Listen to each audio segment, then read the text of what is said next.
Quelques mots de transition par rapport à ce que tu as dit.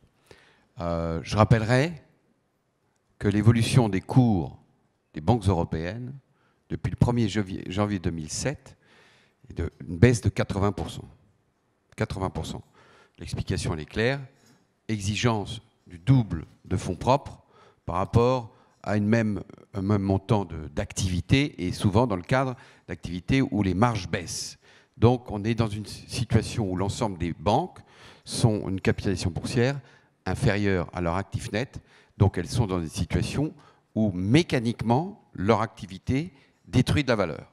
C'est quand même un sujet que les régulateurs doivent prendre en compte si elles veulent faire en sorte que cette activité soit durable.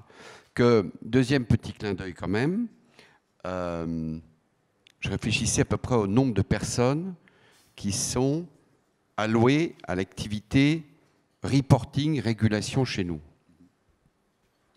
1% l'audit, 1% le compliance, 1% l'IT security, 1,5 à 2% des activités sur tout ce qui est reporting financier, donc la direction financière qui est mobilisée, et puis tous les projets de nouveaux reporting réglementaires, donc des investissements informatiques considérables, et pas loin de 5% des équipes informatiques, donc c'est pas loin de 10% de nos effectifs qui sont aujourd'hui dédiés à de la régulation d'une manière ou d'une autre. Ça ne veut pas dire que sans régulateur on ne le ferait pas, mais on le ferait certainement de manière très différente et de manière beaucoup moins importante, en tout cas organisée de manière très différente. Bon, ça c'est quand même un petit clin d'œil qui fait qu'il y a un vrai sujet, un peu critique, quand même. Un vrai sujet qui fait en sorte que peut-être qu'il faut réfléchir à une régulation durable. Bon, c'est un thème qu'on pourrait essayer de reprendre, mais en tout état de cause. Il est vrai que en 2015-2016, quand on a acheté la BHF, le groupe était coté en Belgique, en réalité, on était sans arrêt, évidemment, en négociation, en relation avec les régulateurs, d'abord français, et puis allemands. Et puis, finalement, il a fallu quand même demander l'autorisation à 10 régulateurs. Quand on a fait cette OPA, il a fallu l'autorisation du FSC, du PRA, de la CPR, de la BaFin, Luxembourg, Jersey, Guernsey, bon, Isle of Man, là, il n'y avait plus grand-chose quand même. Gibraltar, ils n'y étaient pas quand même. Mais, enfin, incroyable. Donc, une complexité de la régulation considérable qui fait qu'une opération d'acquisition est très, très difficile. A contrario, notre vécu, c'est que les régulateurs parlaient ensemble de manière extrêmement intelligente, extrêmement fluide, et nous ont permis, finalement, d'avoir l'autorisation en 6 mois.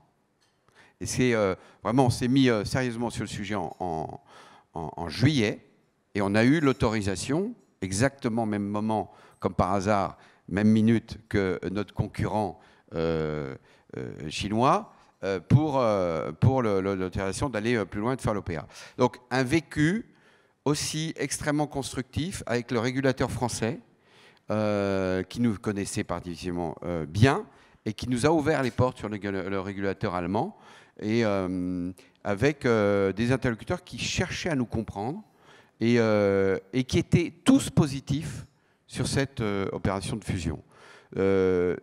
Donc, globalement, des gens d'une très grande qualité. C'est ça le vécu des superviseurs. C'est vrai que tu as raison, il faut bien différencier le régulateur d'un côté et le superviseur de l'autre. Et plus les superviseurs sont loin, voire régulateurs, plus évidemment, la relation est difficile. Et je crois qu'on a fait le choix à l'époque de fermer la banque qu'il y avait au Luxembourg. Pour une des raisons, c'était d'éviter d'avoir la régulation, d'avoir comme superviseur direct la Banque Centrale Européenne. Et c'est vrai qu'avoir comme superviseur direct la Banque Centrale Européenne est un élément de complexité et de dysynergie parce qu'ils ont une multiplicité d'exigences alors que le régulateur local, entre guillemets, la BaFin et la CPR, essaient de comprendre la spécificité de nos business. Donc je crois que là, il y a un élément, alors peut-être que la Banque Centrale Européenne va progressivement mieux comprendre les spécificités des business, mais on voit bien qu'on rentre dans une machine un peu infernale de tick the box, avec des gens très brillants, très éloquents, mais encore peut-être juniors sur la façon d'appréhender les différents business. La question que tu m'avais posée aussi, c'était de dire finalement, quelle est la différence de régulation? Est-ce qu'il y a des différences entre l'Allemagne et la France? Oui et non. Évidemment, tout ce qui est directive européenne, bon, les choses sont très, très alignées. Pour autant, un point, note le terme de complétude que tu as utilisé sur l'union bancaire, il y a un point, un vécu, qui est particulièrement intéressant, qui est lié au système de garantie des dépôts. Et il est vrai que le système de garantie des dépôts en Allemagne est très spécifique, puisque je rappelle, il y a quand même une grande maison, qui sont les caisses d'épargne, Sparkasse, qui reprennent pas loin de 40 à 50% de l'épargne en Allemagne, et qui a un système de garantie des dépôts qui lui est propre, de façon plus implicitement une garantie de l'État et des lenders, mais qui lui est propre. Vous avez ensuite le système qui est lié aux banques populaires, Volksbanken, qui a lui aussi un système qui lui est propre. Et ensuite, vous avez les banques privées. Les banques privées qui ont finalement une part de marché assez faible et qui ont un système propre. Bon, d'ailleurs, on m'a demandé de m'engager sur mes biens personnels, quand même, pour faire en sorte que je puisse et que la banque puisse adhérer au système de garantie des dépôts.